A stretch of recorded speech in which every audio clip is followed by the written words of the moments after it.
Terima kasih kehadiran saudara di Banda Aceh.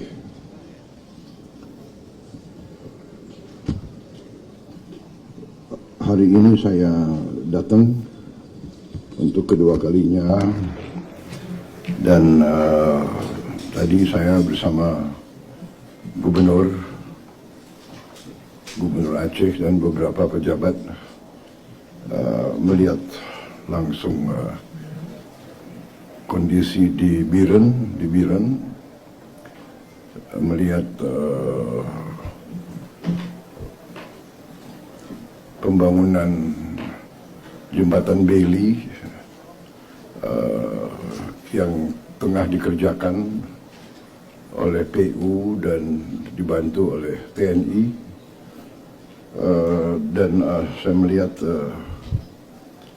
pekerjaannya juga berjalan dengan baik. Diharapkan dalam 1 minggu ini sudah bisa beroperasi sehingga jembatan-jembatan selanjutnya bisa sudah mulai dibuka. Kemudian saya dapat laporan kondisi memang cukup memprihatinkan, ya. Sawah juga banyak yang rusak. Menteri Pertanian ada di sini? Tidak ada ya? Oke, kemudian dicatat aja. Kemudian bendungan-bendungan cukup banyak yang jebol, ya, yang besar-besar maupun yang kecil-kecil. Irigasi ini sangat penting nanti. Kemudian gubernur dan para bupati melaporkan cukup banyak perumahan yang harus kita bantu untuk dibangun kembali.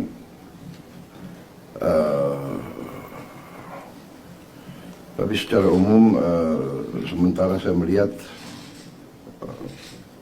kegiatan kita cukup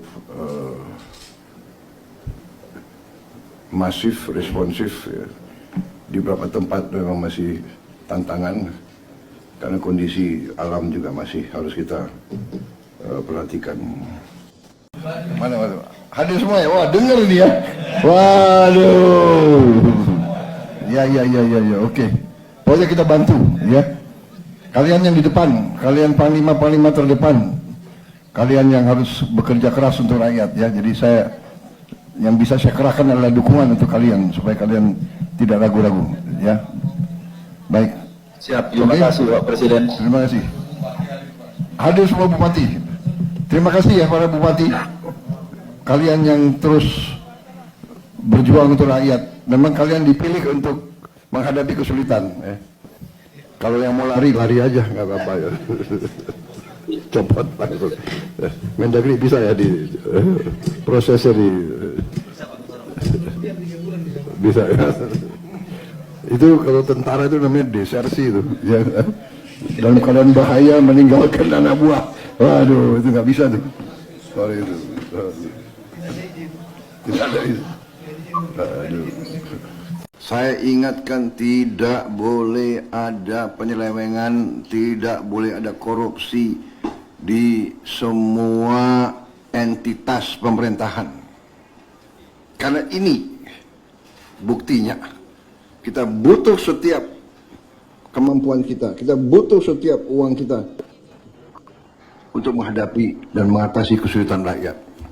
Ya, jadi ini salah satu saya ingatkan kembali semua menteri, semua pejabat, semua pimpinan,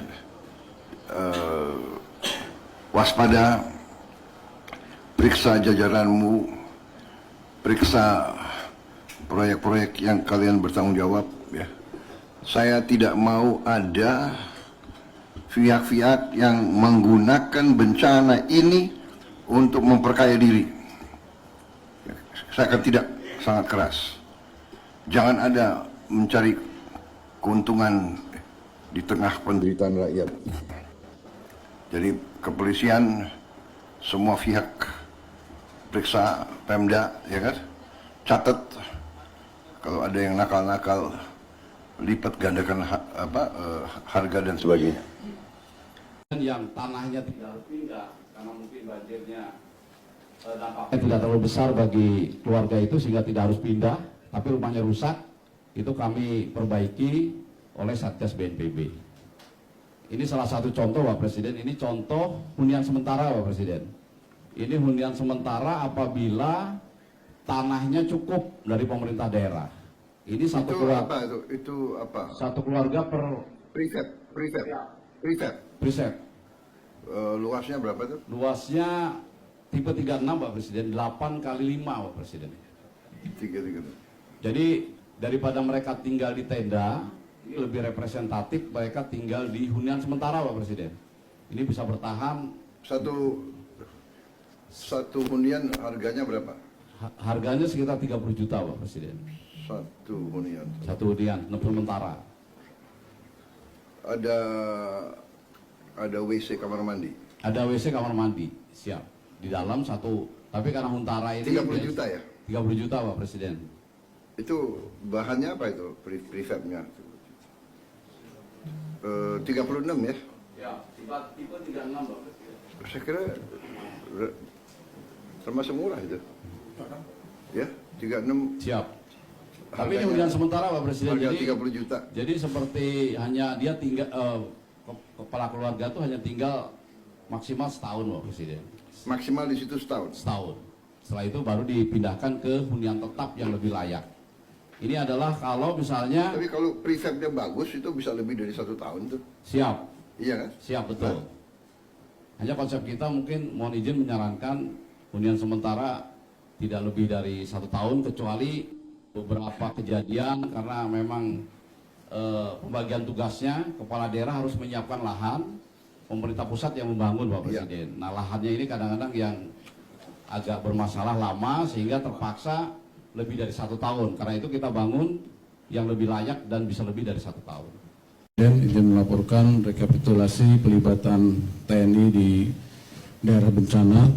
Total personil yang sudah dikerahkan 32.915 orang, terdiri dari TNI Angkatan Darat 26.813 orang, yaitu terdiri dari Batalion Teritorial Pembangunan yang baru dibentuk, mereka sudah deploy, kemudian Yon Seni dan Yon Bekang. Kemudian dari TNI AL 3.452 orang, terdiri dari marinir dan pelaut. Kemudian TNI Angkatan Udara 2.650 orang, terdiri dari Kopasgat dan penerbang. Kemudian alutsista yang digelar jumlah 85 unit, terdiri dari 19 unit pesawat A400, Hercules, CN295, Kasa dan Karapan dari BNPB. Kemudian 50 unit heli, terdiri dari jenis Karakal, Super Puma, Bell, Mi-17, Panther, Dolphin, dan dari BNPB 25 unit sewa. Kemudian 16 unit. Sebentar, 25 unit sewa. Kami sewa dan sampai segitu. Berapa? Dan sampai segitu. Oh, 11. Sewa Oke. 2 heli yang besar. Kemudian ada pesawat susi air juga kami sewa 2 unit. Oke, yang besar apa tuh? Besar 1 MI, 1 Kosti. MI berapa? Mi-17, ada MI berapa? Hah? Tapi ada yang lebih besar loh, Mi-26 atau yang ini Mi-17. Oke. Sebentar lagi kita akan datangkan MIM, kalau nggak salah. Mi-26 mungkin, yang lebih besar lagi. Ya. Lanjut, Panglima. Baik, kemudian 16 unit KRI, ada 2 unit KRI rumah sakit. Kemudian total logistik yang sudah di-drop ke daerah bencana sejumlah 1.532,81 ton, yaitu melalui angkutan udara lewat heli, kemudian airdrop dan air landed menggunakan Hercules, CN dan Kasa, dan melalui KRI.